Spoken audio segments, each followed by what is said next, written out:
It's another beautiful Monday on Your View. Welcome to the show. I am Morayo Afolabi Brown. It's good to have you guys in this building. How you guys doing? Like you never left. Yes, sir. How you guys doing? Thank you very much. Good to be back on the show. You know, I missed the show definitely. It's been 5 weeks, I think. Seriously? 5 weeks. Oh, wow. That was fast. Yeah, exactly 5 weeks gone.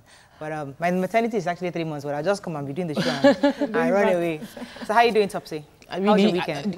All of us have no gist. They're supposed to tell us how is the baby, how is breastfeeding, how is mother-in-law, how are you eating, how do you remain slim? Everything is about you. The entire banter, we want to know everything. I'm actually fine. Breastfeeding is not easy, honestly. For the other kids, I didn't do exclusive, but I'm really trying to do exclusive with this one. So I'm really trying. It's not easy, but I'm constantly having to it's not God did not do. I've drank all the yogi. I've taken my soup. I have taken all sorts of things. Just take a lot of water. I drink water. I have the 2 big bottles. I had 3 bottles every single day. And this is the best way to lose weight. Do water only, stay off food. Stay off food and drink only water. I used to do a lot of water. I used to stay off food in the mornings until I get back home, no food. I mean, now I'm just giving him just enough. enough. Exclusive too. I would like to do such that I have enough in the fridge. If I don't have that, I just have just enough to feed, and that's it. Like yeah, so why are you putting it in the fridge? Because now I want to go out, you know. Just do something. See, that's where you are last. No, because the baby's mouth cannot touch the nipple and there won't be milk. That's it. That's not magic. It doesn't work for everybody. That's the belief some people have. That wasn't reality for me too. But then, well, it's good to have you guys on the show this morning. How was your weekend? Somebody did something over the weekend. Everybody, you know, this was. Okay. You know, there was in my hair, please. I don't assume we don't have anything to say. Online radio, Islamic radio. I had an interview. It was an expose on Nima, and I didn't believe that nice. You know, the number of people listening in and calling and sending messages from Scotland and co. So it was really nice. And we visited, Girls' Day Out, we visited Miriam's house yesterday to see Aima. My friend wanted to give her a gift and something to tell her to get well. That's sweet. And then this Miriam's house, you've been going to house like it's down the street. Because the radio station is in Surulere. Really? So you stopped by... Then Aima has been really sick. I've been thinking, you know me, I'm a Kwarapol kind of person. Yeah. I ought to go and see Miriam and Aima. And Gufran has been on my case, wanting to go. So the girls planned, and Aima got in my car. I didn't even know she had put on her shoes. That we are going home together for sleeping. That's so nice. That's very nice. It was really nice. So talking about that, I have to give a shout out to Ilapu that showed about the naming. I mean, it was really, really thoughtful. Honestly, I'm not a parable person like you. I like my space. I mean, but I was really shocked. Like, we had almost 200 people in over 200 people in my house on that day. I was shocked, like, what the heck is going on? Because we actually planned for a certain amount of people. And people were just coming. So I had to thank a lot of people. A lot of people showed up, and I really, really appreciated that. I mean, and those that didn't show up, I know you sent your love. I know that, but I really, but it was good. I was shocked. Yeah, she was there. She was dancing. It was good. I'm happy. We thank God. I'm happy that it's out of the way. Spent money. It's time to recoup. That's why I'm back in the office. Can't work because we must recoup. Oh God. So, Virgil, anything hot for us? Yeah, I just want to say thank you to everyone who participated in my masterclass. It was my very first masterclass, and it was successful. I had a couple of participants, and they are looking forward to the next one. Oh, fantastic. Well done. I'll keep growing and keep doing what I know how to do best. Big things happening on this table. Big things happening. Let's go on a break. As excited as we are, we're not so happy about the biggest important event that should have happened on Saturday. So we'll talk about it when we come back. Stay with us. We'll be right back.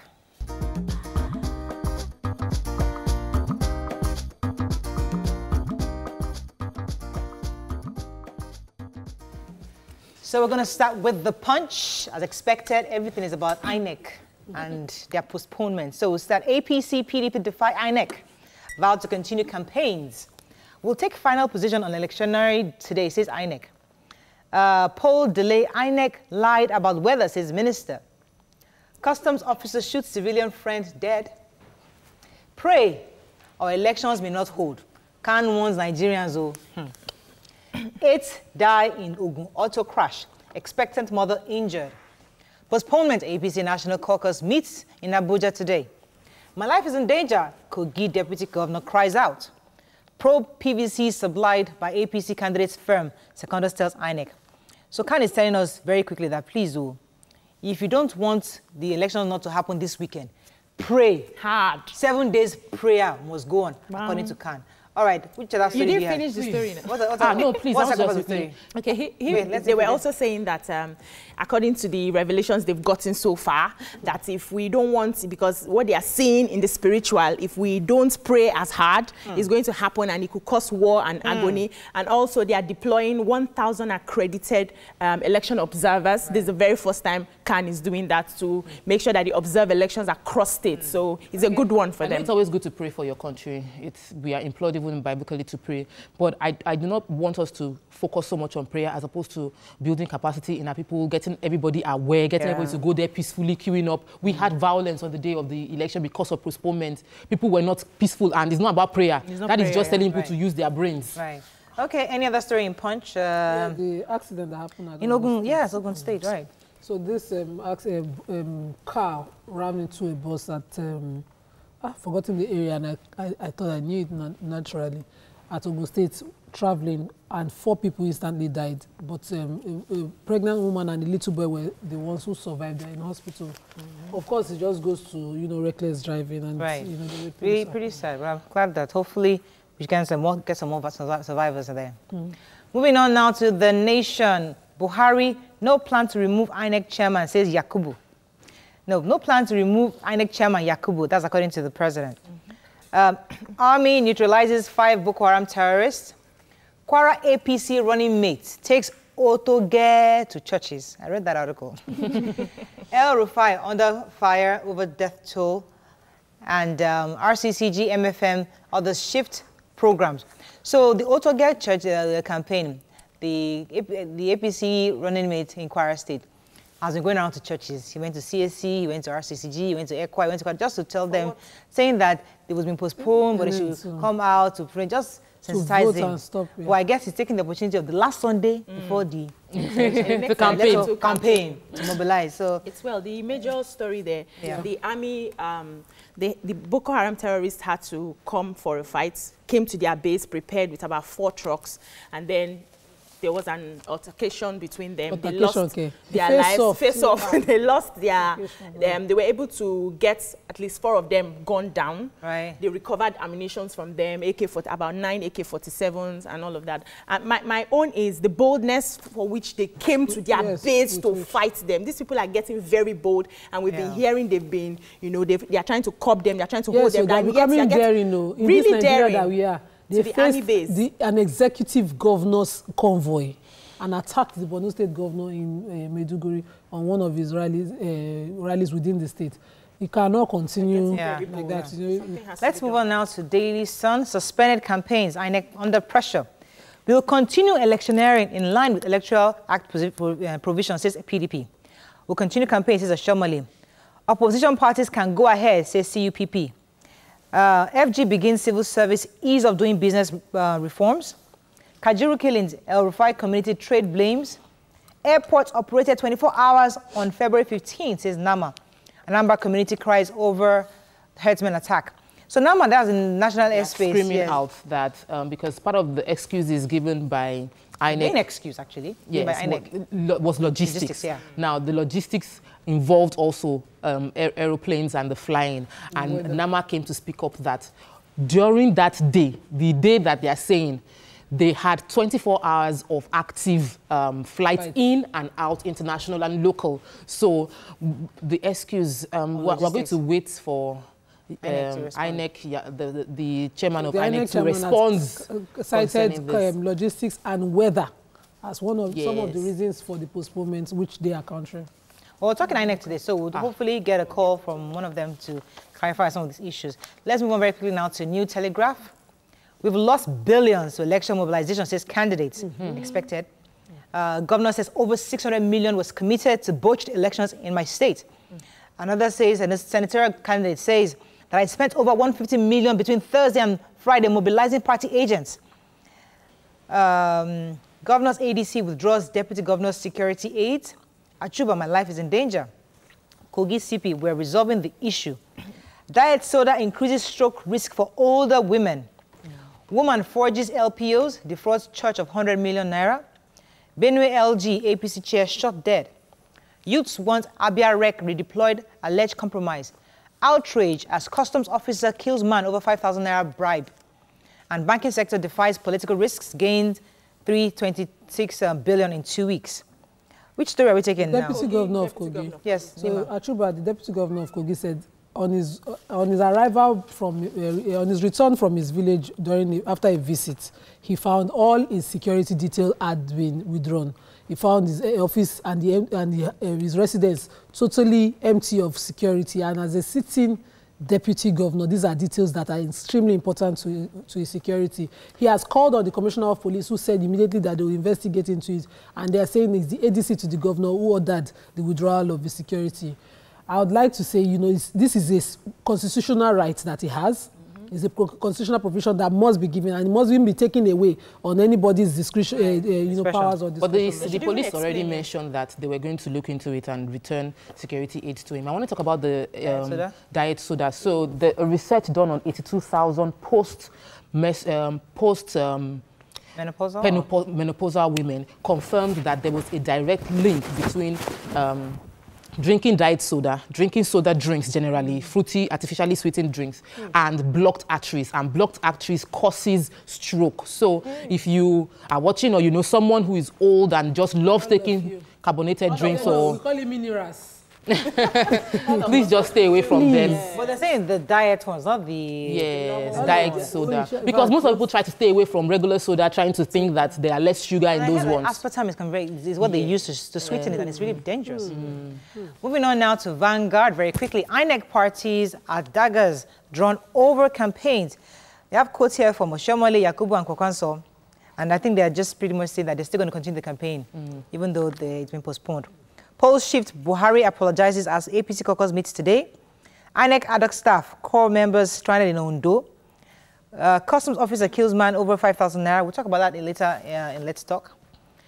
Why I kicked against my wife's third term in Senate, says Tinubu. Election postponement may usher in another bear market, says operators. 7 dead, 11 rescued, 5 missing in election tragedies, and parties can campaign until 24 hours to election, says SANS. So they're saying that, INEC hasn't officially made a statement on that yet. But people are saying, the party members are saying, and SAN is also saying, that's the senior advocate of Nigeria, also saying that we are allowed to campaign, they are allowed to campaign 24 hours. So hopefully... Yeah, so INEC is saying that... they will have a meeting today, which is Monday. At the end of the day, they will come out. But what is definitely closed is no more collection of PVCs. That's definitely closed, cancelled. So you can't do that. So the court will be the one to decide, since our constitution does not provide for when our electoral law does not provide for when a postponement occurs. Right. But 24 hours to election, which is on Friday. Right. Yeah. So the party. Well, I don't know. They always did, how to describe it. Senator Bola Ashwaju mentioned that he was trying to clarify a lot of people talking about imposition concerning him and the party APC structure in Lagos, that he doesn't impose. He feels that right now it's open for everyone to contest, that even for his wife, he had made a statement that everybody that has done 2 terms should leave their senatorial seats and there should be fresh inflow of people into the Senate, and that he even told his wife to step down until members of the Governor's Advisory Council in Lagos, APC, put pressure on him to say that they should allow Remi Tinubu have 1 more term. And that was why they were able to remove Ashafa, who also had done 2 terms and was off the ballot. To make way for Shinowo. For Shinowo to come in. Unfortunately, that's all we can take on front pages. The major stories actually is INEC and the customs issue. So we're going to talk about that when we come back. Stay with us. We'll be right back.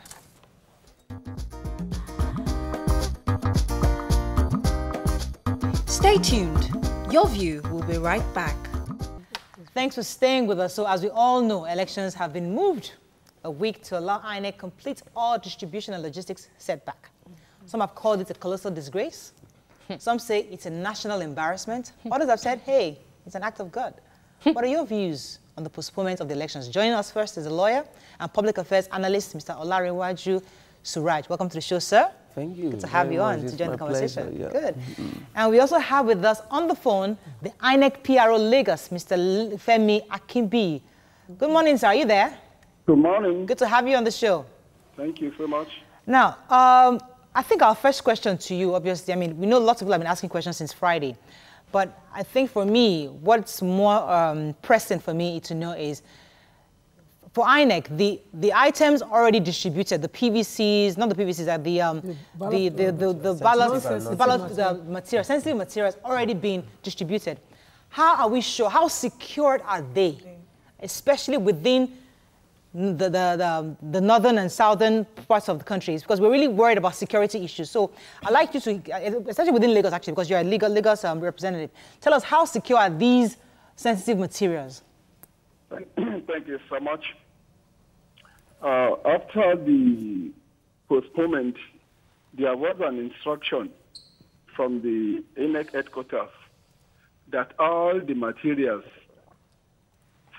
collected from CBN should be moved back to CBN for safekeep. In Lagos State and in most parts of the country, from the report we will be receiving, the materials are now in the custody of CBN. Right. So I want to have a question. Yes. We also had issues of the... So your chairman mentioned that the issues that led to the postponement was logistics, mainly citing weather challenges in moving the materials, sensitive materials down there. But NEMA has said that they operated 24 hours all through. They had no issues with delivering. So when we have, how do we, I don't want to say he's lying, but it looks like he's lying. So as the PRO for Lagos, what can you say concerning the discrepancy between the facts that has been presented by the chairman and the facts by NEMA? NEMA. There's nothing I can say about it because it's at the top level. The chairman said it was weather. And other people say it wasn't. So I'm not privy to the two. So I can't say much on this the issue, other than to support my chairman and believe what my chairman said. All right, go ahead. So, sir, the core members that were deployed to act as ad hoc INEC staff for the elections, they were not adequately provided for. A lot of them, we saw viral videos of them sleeping outside the school compounds. Was there no provision for those children for accommodation? Right. No, first and foremost, let me tell you that they're supposed to be at the RAP, that is Registration Area Center. We use secondary school or primary schools for this. This is a kind of a camp where the core members and all other staff, together with the material, will sleep overnight before they move to their various polling units. Okay. And the rack is so situated that the farthest should be about 30 minutes trek from the rack. And then we are not the owner of the schools.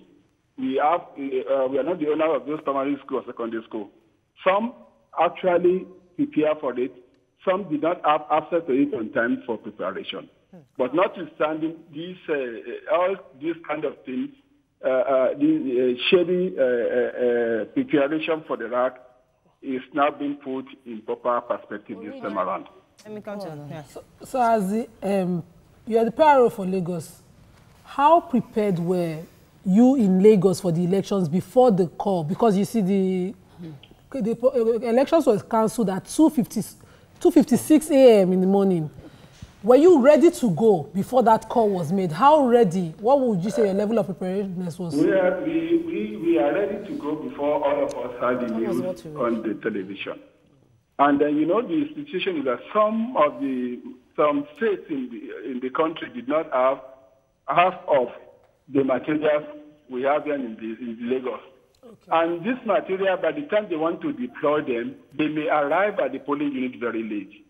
And then, before this time around, there has been an argument that we should not embark on concurrent accreditation and voting. Mm-hmm. Some political parties said we should allow the past system we used in 2015, that is, you come for accreditation, then you go back home, then you come at appropriate time for voting.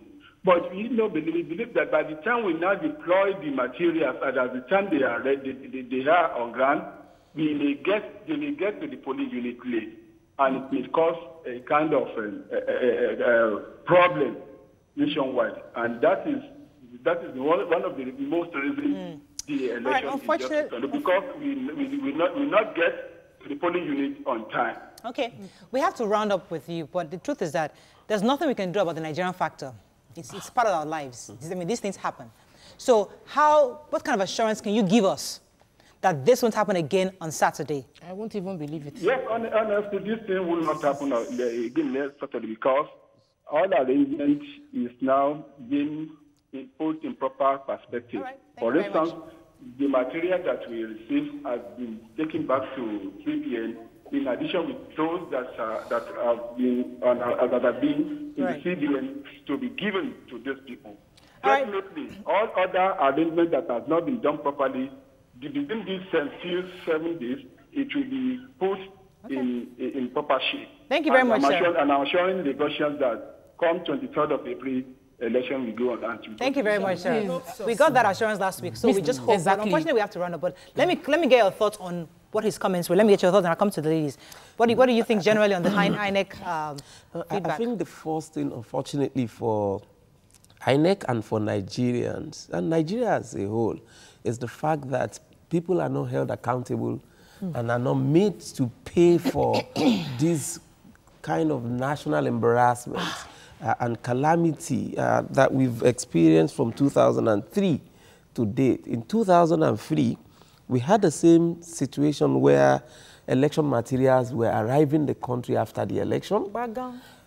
In 2007, you had the same experience where election was, sorry, it started in 2007. In 2011, the election was postponed during when people were already even on the queue waiting to vote. In 2015, it was a government-induced one that postponed, and now, which is why it's quite challenging, and we can't wait for INEC to say it's going to happen and we go back to bed. So what has happened on Saturday is shown to us that we all must engage. So I'll give you a very lucid example and reasons. Last week, usually by Thursday morning, sensitive and non-sensitive materials are adequately taken care of and dispatched from CBN to locations where they should be. So moving from there to the state secretariat, from the state secretariat to the local government, because it's not just about taking it there and depositing it. It's going to be handed over to somebody, and the person must cross-check all the materials that are deposited there. And from there, it goes to the ward, which will be on Friday, and then it goes Saturday morning to the polling unit. So by Friday, you're supposed to be at the ward already. But that didn't happen last week. So from Thursday, you can tell that the election was not going to happen. By Friday, it was clear it wasn't going to happen. But they kept promising. Saturday, so that's the challenge. So that's where it's important. In some instances, ballot papers meant for some states, for like Ekiti, was moved to Osun. From Kwara was in Osun. And Kwara has an airport. Akure has an airport for Ekiti. But what was it doing in Osun? There was a complete total confusion. Let me hear your thoughts on this. You see, there were information broke on Wednesday that that INEC offices in Anambra had been burnt. One in Jos had been burnt earlier. The one in Abia, and we had about 4,000 plus card readers get burnt in one of these fires. These were indications that it would be tough to hold election as at when agreed. So I felt is it not an expression of total determination for the INEC office of INEC chairman to insist on holding an election despite all these occurrences? No, I won't even say determination. I think maybe it was actually wrong, negligent of him to even continue. Because at the time on Wednesday, they should have actually that's looking at it from the other side. If you look at it from the positive side, you will see someone who was determined against all odds to do the needful. So, you cannot have determination in the face of mediocrity. You can't have determination when you don't have capacity. No, it's a level of impunity in the system. And people knew that they were going to get away with the blue mother. Otherwise, it was a legitimate excuse, like you said. It's not possible for like 10,000 card readers to have been burnt, and you still say you want to go ahead. Almost 5,000. Because it's not just bringing, in cumulative, it's not just bringing new card readers. They still need to be programmed. Because they have to be programmed for usage during the election. So for you to have planned such magical intervention and say, we're still going to do it, it would have been better for him to have said, we have challenges, we're going to make effort at overcoming those challenges. And then you would have prepared the minds of the people towards such eventualities. Because if you look at the losses, if we count all the losses, all the parties, party agents, the mobilized, if you look at that versus what he could have done and stopped this on Wednesday. So we have many issues wrong here. I think that many. We have many issues wrong here. On the side of INEC official, the chairman himself, to come and make a public statement that we have crossed 13 of our 14 list. Where did they cross the 13 of the 14 list? Where? Because people were already speculating based on what he said that the election wouldn't take place, and he waited until 6 minutes before the election to let us know, not caring about the effect on people's lives. Okay, without any apology. Because obviously Nigerians are upset about this. This is something that everybody was really prepared because it's quite actually discouraging. So we're going to go to break, come back, we'll continue this conversation. Stay with us, we'll be right back.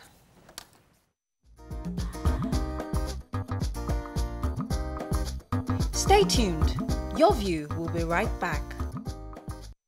Thanks for staying with us. So still on the issue of INEC, we've heard INEC. Now I'd like to open the phone lines to our viewers. So you can call us on 070-806-68014. You can also tweet to us at TVC Connect. Please hashtag your TVC so we can read your tweets. We'd like to hear your thoughts on INEC's position and postponement of the elections. Let me hear your views again. So I believe that for the elections to be postponed, INEC must have weighed all the options, and they had no choice than to postpone it. 6 hours before. It doesn't matter. In 2011, it was postponed while there were still some parts of the state have started voting, and they discovered that a lot of the materials had not arrived the polling unit. We actually pause for a second. Hold on. In 2015, hold on. We get that fact. Yes. But Nigerians' anger is that you knew that in 2011.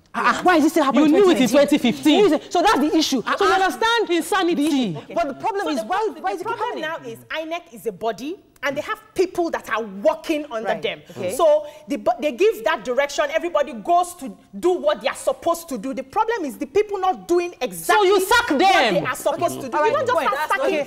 They have to investigate and find out what's happening. Just to quickly add to Obiajulu, if consistently we have allowed Jega continue what he has started and handed over easily, this would not have happened. That's my own position. Because Jega had perfected certain things in 2015 that he could have continued with, but we stopped him. Now, there's a good side, because I just want to remain positive on this.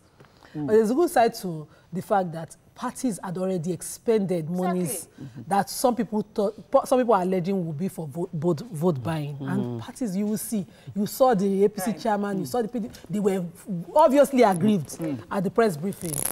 Is it not for our own good as Nigerians that we are looking for a free and fair non-vote elections? That these parties have already expended money that they will have to get money. Maybe we might get. Do you agree with her? Do you think so? Yeah, I mean, it's very good for Nigerians. It's also, it serves some of them right. I mean, because when the budget for INEC went to the National Assembly, the National Assembly guys vacillate for so long with all the politics, delaying the passage of the budget, which also contributed to this, either you like. So it serves them right, because you can be sure the agents that collected money will not use it for next week. So let me take this from Inka, are you there? Thanks for calling. Yes, please. Good morning. Please go ahead. How did this whole postponement affect you? Hello. Go ahead. You're live. Yeah, good morning, ladies. Good morning. Moraya, welcome back. That was too early and fast. Very fast. Now, going back to INEC, I believe the professor knows what is right. The only mistake I felt he made was immediately those centers were burnt. He should have highlighted that area where all these things happen. Thank you. To me, it is better to cop something before it goes bad. Exactly, a stitch in time. My concern now is all those things being returned to CBN. They should please help us check to ensure they are totally intact. Because it's not impossible they might have been tampered with. Thank you very much. Thank you very much. Yes, talk about something. So for me, I feel that when we condone mediocrity and condone the things that are wrong, we now call it Nigerian factor. We condone failure of organization. We condone not keeping to the standards of things, and we call it a Nigerian factor. We now wear it. You know, when you rub sheets for body, like saying a perfume. That is exactly what we have been doing concerning our election for the past, since 1999. Can we get it better? Yes. Okay. As I said, we organize ourselves more? Yes. INEC and the postponement is going to happen all week. I'm going to discuss it at some point. But hopefully, we can. The one you did not let me talk about. Continue to monitor the progress. But let me hear your final views on INEC before we switch to a different topic. Go ahead. Yeah, so it's important that we like I was saying, we must engage the process. Right. We can't leave it for INEC again. We can't go back to sleep and say we would go and vote on Saturday. We must do day-to-day check on what are the expectations and what are the milestones. And we need to do further. Because it is not, like you rightly said, it is not only about INEC, it's also about who actually populate INEC. So there are a lot of internal sabotage, either for greed, for lack of capacity, for corruption, and also for external influence. Don't forget, you know, in 2015, INEC officials were paid money to either rig the election in support of certain party and candidates, frustrate the process, so you can. So it is not out of place that some of those things. This is the national news. We're going to be discussing it all week because hopefully we're going to monitor and ensure that INEC is indeed prepared for Saturday. But another major news broke out over the weekend, which we cannot overlook. A video of a custom officer who allegedly shot a man dead went viral. From the video, the victim shortly after he was shot dead was seen arguing with the custom, that's the custom man that shot the person dead, arguing with the custom officer along other passengers. Now, we're not clear exactly what happened, but we have with us the PRO of the Nigerian custom who has actually released, given out the press release recently, I think it was yesterday. He's on the phone. Hello, are you there? Okay, let's see the clip. I'd like you, for those of you that haven't seen it, let me give you just a snippet of what happened, and then we'll talk to the PRO. Watch this. I'm going to come for them. If you touch my phone, this is my phone F. This is my phone best. This is my phone best. This is my phone. If you touch that, you will not say your pay salary. This is my phone. Touch that. Yes, I will have a Nigerian citizen. I don't come with this town. What do you want? Fruity! Give me.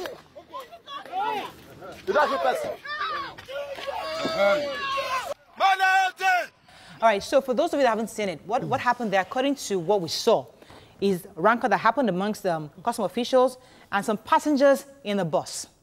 And at some point, the custom officer cocked his gun and murdered somebody in cold blood right there. Dead head. So now, obviously, the video went viral. And we would like to, there's so many angles to this. We've gotten a press statement from the customs they're telling us that the person that was shot was actually somebody who fetches water for the customs official. He wasn't amongst the passengers. He was still a human being. And that the fact that they were suspected smugglers, that's what the press release said. And they also mentioned that the investigation will be ongoing. While we're trying to hook up with the PRO, I'd like to hear your general thoughts on that video. What came across you? And I'd like to start with Nima, because I know this is very, very close to your heart. It's uptown people. Everybody is a suspected smuggler when you are traveling on the road. So that statement is a general statement. I don't want to say that indicts the people that were traveling. I saw the video, in fact, the news dropped on alede.com, and I'd seen the video. People were already ranting. And there's no human being who would see this video and be able to compose themselves the way the customs have come out, to denounce the video. You will lose something. Somebody has an argument with you. You're carrying a gun, you're trigger happy, and you decide to threaten that person with the gun. It takes a while to set the gun, cock the gun. to cock the gun. And shoot. And then, how do you accidentally shoot somebody? The least this person can get is a life sentence or manslaughter. That is my view. Okay, we have the PRO on the phone right now. Good morning, Mr. Joseph Atta. Oh, we lost the call. Yes, you're going to say something. Yeah, go ahead. I feel that this is about value for human life, and it plays out in many ways. Every time we have issues of someone getting angry as a police, as an official of the law, law enforcement agent that has a gun and they shoot. I do not in any way support aggravating law enforcement agencies. I feel that we must give them the highest form of respect because we value our own lives. I didn't like the way they were speaking to the custom officer. I felt that it was inciting and aggravating the person.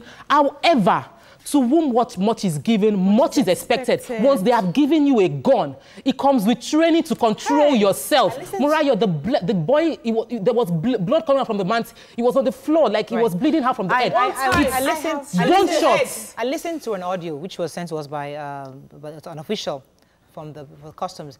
And I think it was a phone call to probably the lady that actually recorded.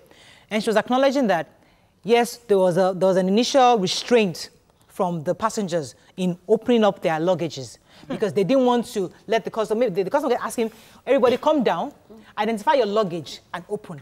Now, they were not uncomfortable because they were uncomfortable with doing that because I guess coming from abroad, they felt that don't invade our privacy by asking us to open up our luggage. So there was that initial rancor between them and the customs officer. But eventually, they couldn't bribe, obviously. Yes, you're going to say something. When I saw that video yesterday, I lost appetite. I couldn't sleep well till this morning. I was still dull because I have been very close to where customs had, like a battle with smugglers, and I know how that works. Seeing that video, there was nothing near it. Okay. It was just an argument happening, and the next thing, first of all, I heard, oh yeah, shoot now, yeah. And then it happened. That's why I felt the person should have said that. Okay, so don't incite. Don't incite. We all watch the video, so we know exactly what happened. What happened there? So I want to hear your thoughts on this. Beyond that, it's like somebody said. Let me pause you for a second, so I have Mr. Atta already on the phone. Okay, all right. Mr. Atta, morning. Thanks for calling. Good morning. Morning. Hello, good morning. Good morning, Mr. Joseph Atta. Yeah, so Mr. Joseph Atta is the PRO of the Nigerian Customs Services. Now, very quickly, we don't have very little time. We've seen your press statement, and it's clear who the victim was. But regardless, somebody was murdered in cold blood. Mm-hmm. Based on your own appraisal of the situation, what do you think would happen to this trigger-happy customs officer? Mm-hmm. Well, my statement, first, let me start by saying that we are talking about human life. Exactly. And nothing justifies the taking of a human life. True. As stated in my statement yesterday, it is painful and totally unnecessary that life should be lost in anti-smuggling operation. But it happened, and it draws to the fact that trying to obstruct lawful performance of duty and try to attempt to struggle with a man in a rifle, with a rifle, sometimes can result on such unfortunate incidents. Okay, let me pause you for a quick second. Let me start out. You said struggle. Mm-hmm. The person that was killed was a friend of the customs, so he wasn't struggling. Exactly. No, so who was struggling? Who was struggling? And who died? I'm with you on that. I'm with you on that. I am with you on that. Okay. We're listening. I'm with you on that. When you said that, okay, go ahead. It was that situation that led to the discharge of the rifle accidentally, and the bullet, unfortunately, hit this young man who had nothing to do with the bus. He was not a passenger in the bus, as many people have believed. Going through the visual. So I think in the social media. It's very. We shouldn't allow Mr. Atta to get away with this. The clear thing is for the custom first and foremost. You are not the police, so the purpose of your carrying gun was not actually to fire at innocent people like this.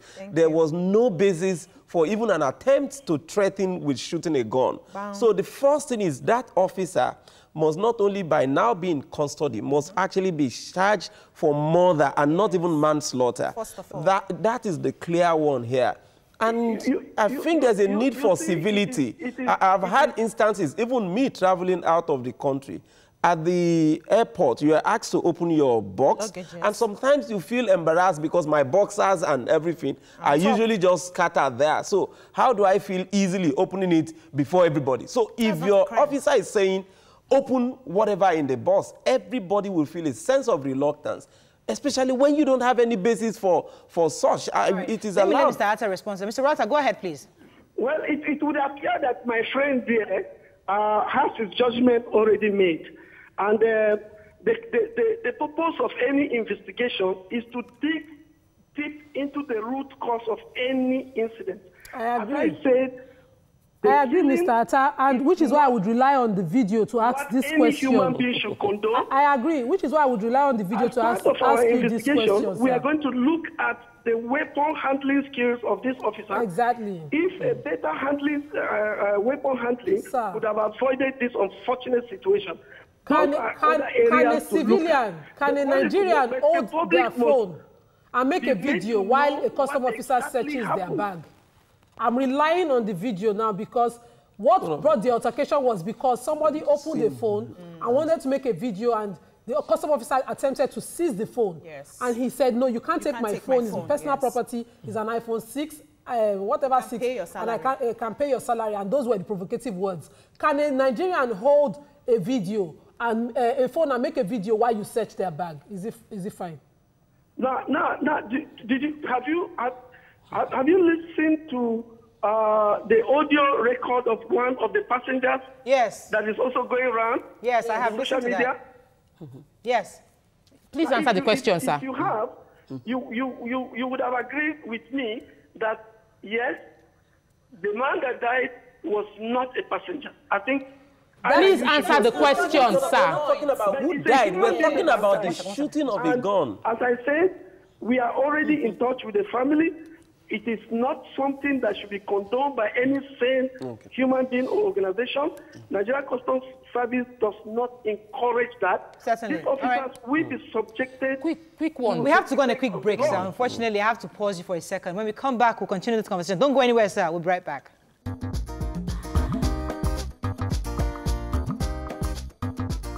Welcome back to Your View.